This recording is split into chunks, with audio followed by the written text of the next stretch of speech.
Mr. Hassan, thank you, distinguished panel.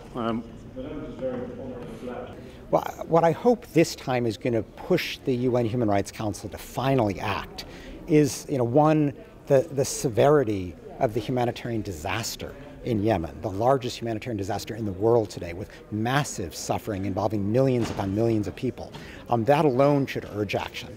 But second, the last time this came up, there was a tendency to defer to national mechanisms. The Yemenis were investigating themselves, the Saudis were investigating themselves. Let's give them a chance, people said. In fact, we've seen that these self-investigations are extremely limited, non-transparent, and flawed. And I hope that by now people understand that a real investigation is needed, and the only way to do that is to establish an independent international investigation. Human rights violations and IHL violations.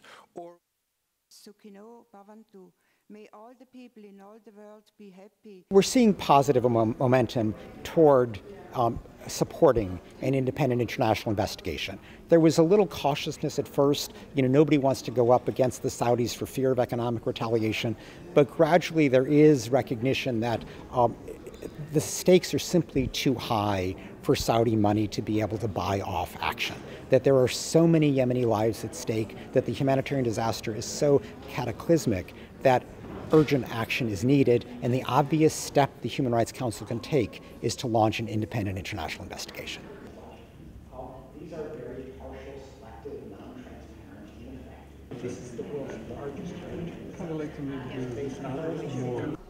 What everybody's aware of is that the situation is just so much more dire today than it was the last time the Human Rights Council took up the matter. It's not simply that more civilians are killed day in and day out by the Saudi coalition's bombing, but also that there is such widespread famine. There's widespread food insecurity. There's a massive cholera epidemic today, the largest in the world. None of this was present at this scale the last time the Human Rights Council looked at the matter. And I hope no one can turn their back on such severe human suffering.